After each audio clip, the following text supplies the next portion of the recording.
Atenção! Vai começar agora uma teleaula de tratamento térmico do curso profissionalizante. Este módulo tem um total de 10 aulas. Hoje você vai assistir a teleaula número 10. Bons estudos!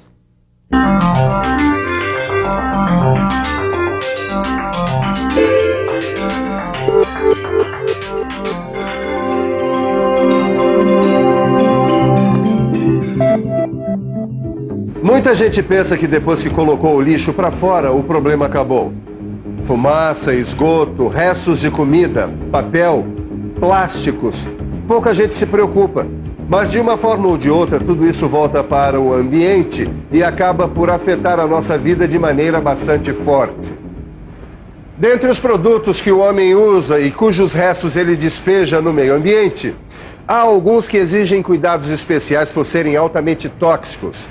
É o caso do mercúrio usado nos garimpos, dos agrotóxicos usados nas plantações. E no nosso caso aqui, no tratamento térmico, é o caso dos resíduos de sais e dos efluentes líquidos. O que fazer para o tratamento dessas substâncias? É o que você vai aprender na teleaula de hoje. Na teleaula de hoje você vai conhecer os resíduos dos processos de tratamento térmico e vai ver como são feitos a estocagem e o tratamento deles. Muito bem. Agora, atenção que a nossa teleaula está começando.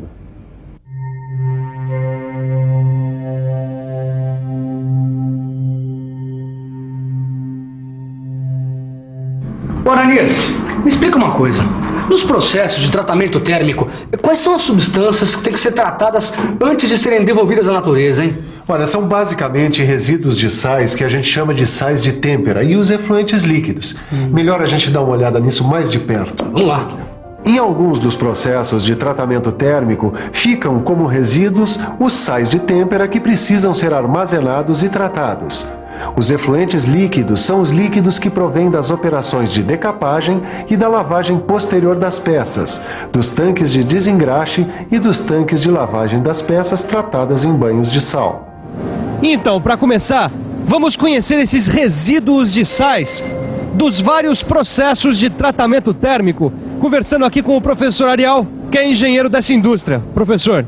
Bom, estes sais são classificados pela ABNT, Associação Brasileira de Normas Técnicas, como sendo da classe 1, ou seja, perigosos.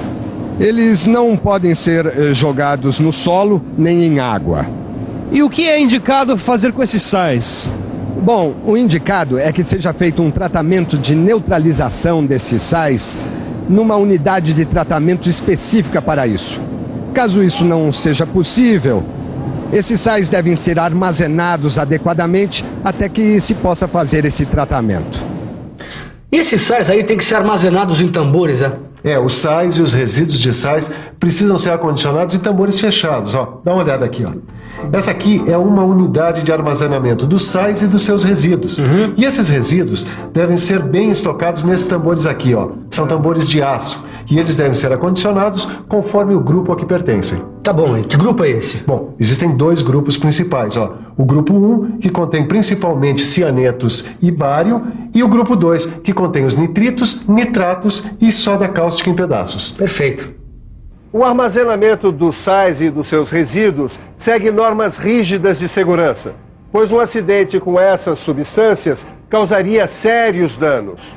Portanto, é muito importante que você fique por dentro dos procedimentos de estocagem nos tambores.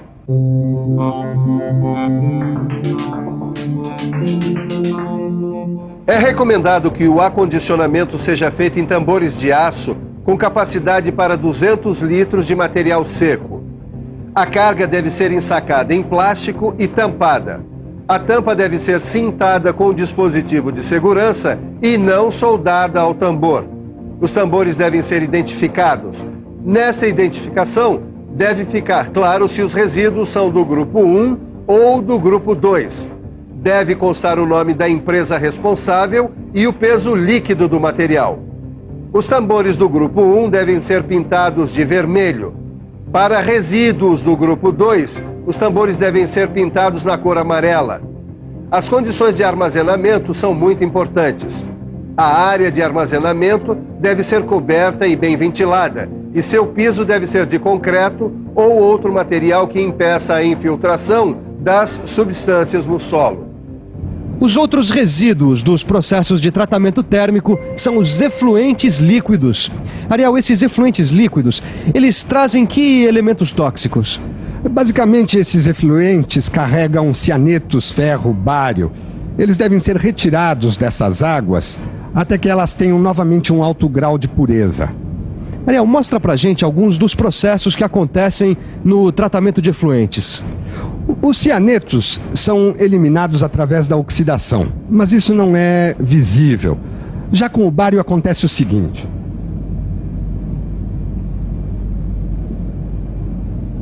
Bom, esta é uma pequena amostra que eu retirei do tanque aí na estação de tratamento. Esta solução contém íons de bário. O que a gente faz é precipitar o bário na forma de sulfato, ou seja, eu adiciono pequenas quantidades de ácido sulfúrico ou sulfato de sódio e se forma o sulfato de bário que se precipita. Dá para ver, a água fica leitosa. Olha. Daqui a pouco o sulfato de bário descerá para o fundo. Já o íon ferro se precipita quando o pH atinge a faixa de 8 a 9 e a gente adiciona uma substância chamada floculante. Tudo é então depositado numa espécie de lodo. É isso aí.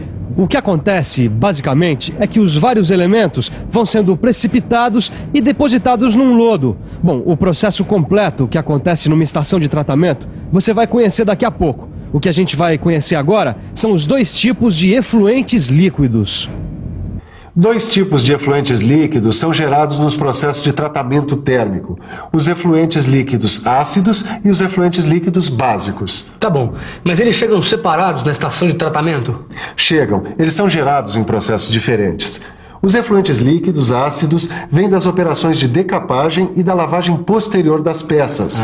Já os efluentes alcalinos provêm dos tanques de desengraxe, dos tanques de lavagem de peças tratadas em banhos de sal e de máquinas de lavagem. Perfeito. Os efluentes alcalinos podem ou não conter cianetos. Esses dois tipos de efluentes são coletados e chegam de forma separadas na estação de tratamento, para evitar que reajam entre si. Olha, essa reação forma produtos gasosos muito tóxicos, como por exemplo o gás cianídrico. Tá, mas daí começa o tratamento, né? O tratamento começa com a chegada daqueles dois tipos de efluentes a esse tanque sobre o qual nós estamos, dessa estação de tratamento. Os efluentes chegam e vão logo passando por alguns processos. Aqui os cianetos são oxidados e eliminados dos efluentes alcalinos. Isso é feito colocando hipoclorito de sódio. A partir daí, ele deverá ser neutralizado pelo efluente ácido até atingir um pH na faixa de 8 a 9. É nesse tanque ainda que ocorrem duas fases importantes do tratamento: a precipitação do bário e do ferro. No caso do bário, são adicionadas pequenas quantidades de ácido sulfúrico ou sulfato de sódio, como a gente viu no laboratório. Isso faz com que o bário se precipite na forma de sulfato de bário. Com o pH entre 8 e 9 e a adição de um floculante, o ferro se precipita. Tudo isso é mandado então para esse tanque de decantação ou tanque adensador de lodo. Aqui nesse tanque, os flocos de lama formada se aglomeram. E uma parte da água, como a gente pode ver aqui, já está em condições de ser devolvida ao meio ambiente. E o lodo que sobrou é transferido para este filtro aqui, o filtro prensa. Aqui, o lodo fica bem mais compacto. É como se a gente espremesse um chumaço de algodão. Aqui, então, termina o processo. Água filtrada de um lado, lodo de outro. Essa água pode ser devolvida ao meio ambiente e esse lodo é guardado em tambores. O tratamento e a reciclagem das substâncias indesejáveis são muito importantes para a proteção do meio ambiente contra a ação dos poluentes. Mas é difícil a situação ser diferente, né, Ananias? Milhares de pessoas produzindo, consumindo e jogando fora. É, por isso que está na hora de mudar a forma de pensar, né? E muita gente já está jogando lixo no lugar certo, muitas cidades já estão reciclando o seu lixo e algumas indústrias já estão tratando os seus resíduos e substituindo elementos tóxicos. É, isso é verdade, mas vai demorar muito, né? Quer dizer, bom, se não começar vai demorar mais ainda, né? Agora, mudando um pouco de assunto, Ananias, que tal se a gente tratasse agora das dúvidas que ficaram, hein? Antes, vamos ver se a revisão não ajuda você com algumas delas. E a você também. Preste atenção. E atenção, se liga aí que é hora da revisão. Na teleaula de hoje, você viu que os resíduos principais dos processos de tratamento térmico são os sais de têmpera e os efluentes líquidos. Viu também que os sais de têmpera são perigosos e devem ser acondicionados em tambores de aço, seguindo normas rígidas de controle até serem enviados para tratamento. Conheceu os dois tipos de efluentes líquidos, os alcalinos e os ácidos. E, finalmente, viu as etapas do tratamento desses efluentes numa estação de tratamento de efluentes. Hoje nós encerramos o módulo Tratamento Térmico. Foram 10 aulas nas quais nós abordamos um tema que é fundamental para quem quer ser mecânico. Agora é hora de você pegar o livro, fazer os exercícios que estão lá para você dominar o assunto. Por falar em assunto, as nossas próximas teleaulas serão sobre o tratamento de superfícies. Como proteger uma peça com uma pintura, com uma camada de metal, o que é galvanização, como ocorre a corrosão. Se você quiser saber tudo isso, nós nos encontramos lá.